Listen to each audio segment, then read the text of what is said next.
Hello. I have sort of two interrelated questions. Yeah. One I think you're going to answer right away, but... Yes. Okay, thank you. That's all I needed. Can I go now? No. I understand that in the process, contrast is necessary in the creative process. Not just necessary, sought after. Okay, sought after. The reason I was born into this time and space, so that I would be inspired to more. Okay, I love that. Does fear need to be part of that process? Fear is only evident when I'm calibrated in opposition to my desire. Fear exists when I calibrate in opposition to desire. Okay. So it's not needed in the sorting out process. Oh yeah, it's needed. Oh, is it? It's needed because how are you going to know? You put a happy face sticker over your gas gauge, you might run out of gas. If you don't know about emotions, how are you going to know that this feels good if this doesn't feel bad? Isn't everything relative? Isn't there a relationship thing that's going on? Isn't that at the basics of physics as you know them to be? Isn't that necessary to calibrate anything? It doesn't have to get to fear. It could be frustration. But if you're frustrated and you don't calibrate, don't worry, it'll get bigger. Now you're mad, you're angry. If you don't calibrate, don't worry, it'll get bigger until you're in actual despondent despair. You can get more and more and more and more and more pinched off from who you really are. And so is it necessary? No. Is it helpful? Yes.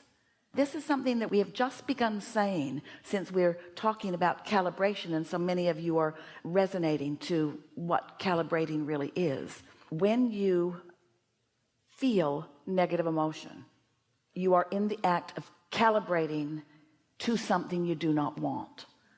But in the moment that anyone is calibrating to what they don't want, an equivalent calibration of what is wanted is happening at the same time.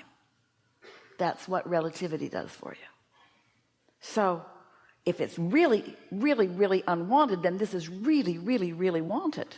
And you didn't just get there. There's been momentum in those vibrations that have led you to that. So the whole time you've been calibrating your way to fear, you've also been calibrating your way to love.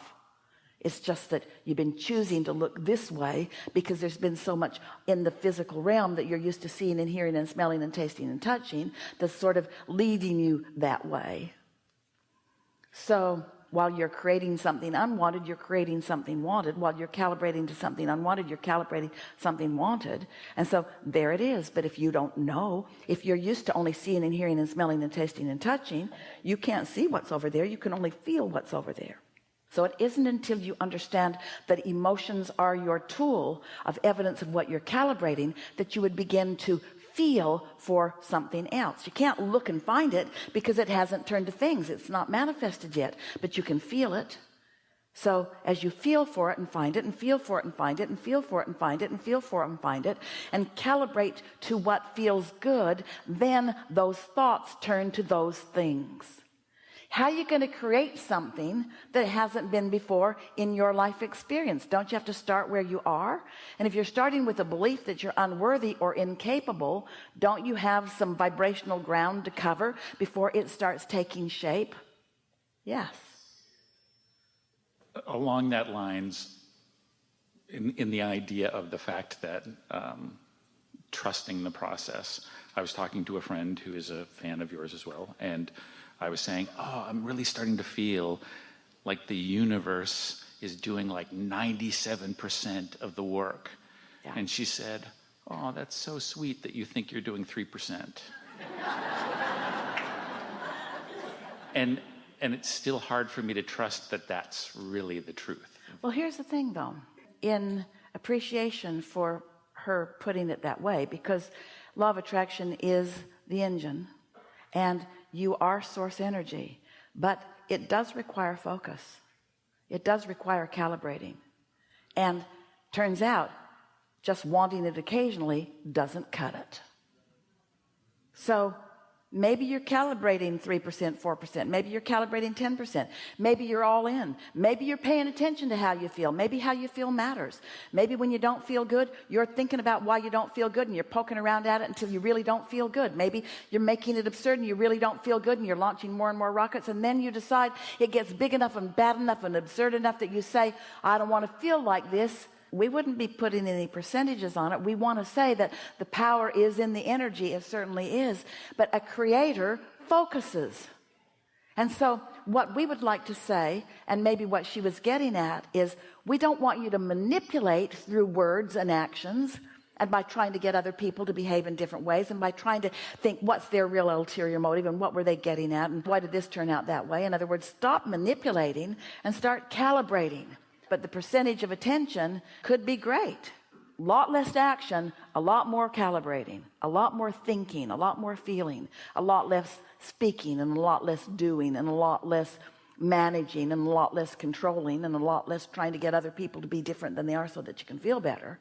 But still, calibration is a real deal. It's real work. So that's where the work... That's only and always and ever it will be. Because you were source energy. Oh, so happy. Why would you come here? There must have been something really big in it for you. Oh, eternity, more, identification, recognition of things wanted, and then isolating the vibration of it, and then calibrating to it, and feeling the cooperative universe back you up and fill in all the details of what you want. You're a master creator. That's why you came. And so you want to create. We don't want to give you the impression that you've got nothing to do. You got a lot to do. You want to think your way into happiness. Happiness would just be yours if you weren't in an environment where there were things to think about. But in this environment with things to think about, you're in a constant state of choosing. And if you're sloppy about it, so if you think, oh, well, the universe is taking care of 97% of it and I don't have to think very much, we say we'd be thinking, if we were you, thinking and feeling and thinking and feeling and thinking and feeling and thinking and feeling. Don't make yourself nuts. Esther's obsessed with this calibration. Something happens, she goes directly to her book. There's a problem and here's what it is. And she writes it down with great relish because she's eager about cleaning something up. And what's so interesting, every time she cleans up a little piece of something, 5 more things that she didn't even know were in there come out to play with her. And she goes, I knew you were coming. I didn't know when you'd be here or how big you'd be, but welcome. And then she calibrates about them too. And so she's feeling more empowered. She's feeling more eager. Things aren't bothering her. The past is irrelevant. So the whole thing in the calibration is the idea of have fun with it. I mean, see it as a never-ending creative process. See it as something you want. See it as something you ask for. See it as something that's a big payoff. But the payoff is not in the future. The payoff's right now with the improved emotion.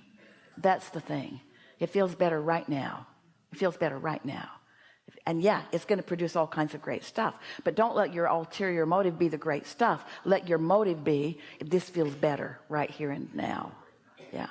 Because when you think about it, let's go back to this conversation that we had earlier about it's attraction, attraction, attraction. So your inner being exists in a state of being as an attractor. And the law of attraction is responding to your inner being. And your inner being is sure and kind and love and smart and whole and full and eager. Your inner being is liquid love. Your inner being is infinite intelligence. Your inner being is expanded consciousness. Your inner being is a big deal. Your inner being is joyful beyond human description. So there's your inner being. Who is you? Who is you? Radiating all this becoming, and not the becoming that you might be identifying before you got here and messed it up. No, you didn't get here and messed it up. You got here and made it more. Your inner being is more of all of that we were describing because of the contrast that you've allowed yourself to live. Because in calibrating, you calibrated more. and your inner being enjoys the moreness that you calibrated and calls you home to the fullness of the creation that you have set into motion. You see how it is? Does that make sense to you? Yes. So there's your inner being radiating all of this clarity and love and fun and joy of life, radiating it, being it. And here you are having some sort of a relationship with that part of you. So let's say you're having a hard time today. Your inner being isn't. Your inner being is steady. Your inner being's got the light on. Your inner being is giving you an opportunity to feel your way to that. And sometimes you do, and sometimes you don't. When you don't, your inner being stays steady in that love. But when you do find your way home to it in this moment, your inner being feels rapturous. And so do you. You know those goosebumps that come with that new clarity? You know that the love that washes all over you when you're loving someone so much that you want to turn inside out and lick them all over their face? You know those feelings? That's you in resonance with your inner being as you and your inner being are having your allowing moment. Because your inner being's been there. Your inner being's been out ahead of it. Now you're coming into it. Now you are allowing yourself to be attracted by your inner being into what your inner being has already become. And then the cycle just goes again and again and again. So here it is. I know what I don't want. I know what I do want. I launch a rocket of desire. It's not familiar to me because I'm more familiar with what I don't want. But I care about how I feel. And so I feel a little better and I feel a little better and I feel a little better. I feel a little better. Line up with that. Now I'm in alignment with my inner being. And now my vibration rises. And now what my inner being knows about this flows into my experience. I'm brighter. I'm shinier. I feel better. And I get the stuff that I've been wanting. Boom. Manifestation happens. What else happened? Oh, a whole new set of contrasting experiences. I know what I don't want. I know what I do want. I don't really know what I do want. I more know what I don't want, but what I do want is calling me. And so I care about feeling good. And so I look toward what I do want. And then I'm called by my inner being toward what I do want. And I finally decide not to be stubborn. And I decide to go along because it worked out pretty well last time. And so I go along and then I line up with it. And then I come into vibrational alignment and things come into my head. And then boom, I have a manifestation. And now I also have a whole new set of contrasting experiences. So I know what I don't want. I know what I don't want. That's just how it goes. That's the eternal process of becoming. And it's supposed to feel good. It's supposed to feel good. Love that. I love that I got a rampage too, because I always love when you rampage. So thanks for the rampage. Stay right there. Okay. We have enjoyed this day more than any that has been before. We are so eager about what's coming next for you. We felt your calibration happen. That means things will be different for you. Now you know what that means. You know what to do. Don't make a big deal about it. Don't make hard work of it. And don't try to calibrate anybody else. Have fun with it. There is great love here for you. And for now, we are complete. Such a good day. Such a good day.